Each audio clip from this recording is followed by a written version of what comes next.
Welcome to the Deep Dive, where your shortcut to getting well-informed. We unpack a whole stack of sources, find the surprising facts, the crucial bits.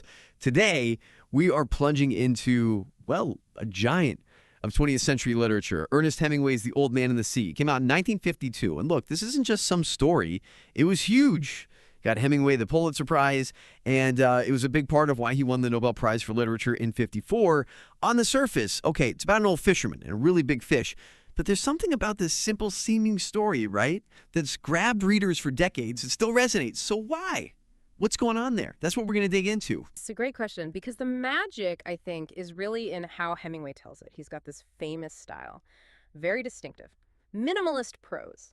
Now, minimalist doesn't mean simple or lacking detail, not at all. It's more about this deliberate economy of words, short sentences, declarative, concrete nouns. Often you notice very few adjectives or adverbs. And this isn't just, a stylistic quirk. It forces you, the reader, to lean in. You have to feel the raw emotion, the physical reality, without him telling you how to feel. Like, instead of describing Santiago's pain with lots of fancy words, Hemingway might just say something like, the line was cutting his hands badly. Yeah. Or he was glad that the cramp was gone from his left hand. He was trying to get the cramp out of the other hand by clenching and opening it. The pain is just there. You feel it in the action implied. Yeah, that's really interesting. He just strips it all back, leaves the raw, visceral stuff. So, okay, quick refresher for anyone who needs it. The story. It introduces Santiago. He's an old Cuban fisherman. He's been having really bad luck, like 84 days, no fish. So he decides to go way out, farther than anyone else, out into the Gulf Stream for this, well, final epic battle. And the battle is against this enormous Marlin. Truly giant. Right. And in that struggle, you meet this sort of memorable trio. You've got Santiago, of course, this man whose whole life is the sea, embodies this incredible spirit, really.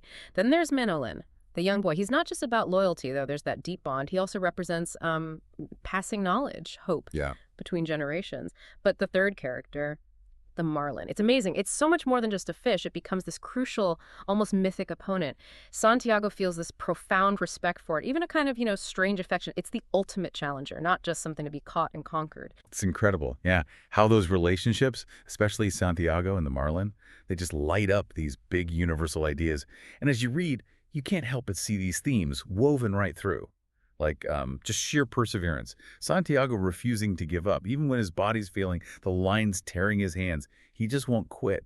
You hear it in his thoughts, this deep sense of honor pushing him. And tied into that definitely is pride. It's complex, though. On one hand, yeah, it's a powerful motivator. Santiago wants to prove himself.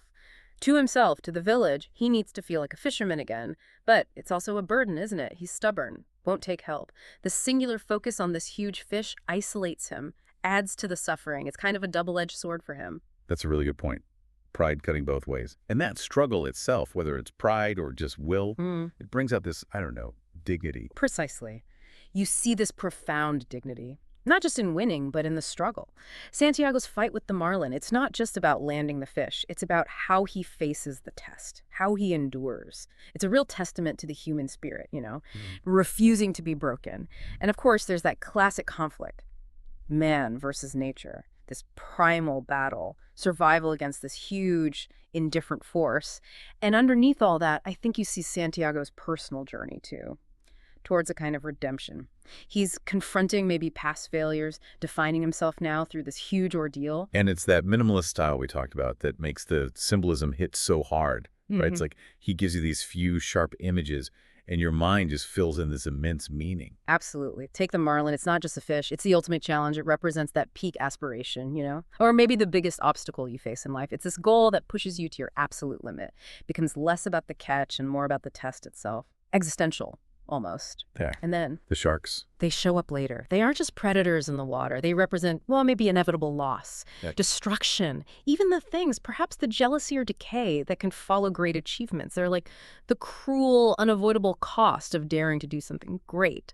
And Hemingway's sparse writing, it doesn't water these symbols down. It makes them sharper, more immediate, powerful. You feel it. So, okay, why does this story, Old Fisherman, Cuba, giant fish, written over 70 years ago, why does it still feel so relevant? What are the takeaways for you listening right now? That really is the key question for us living today, isn't it?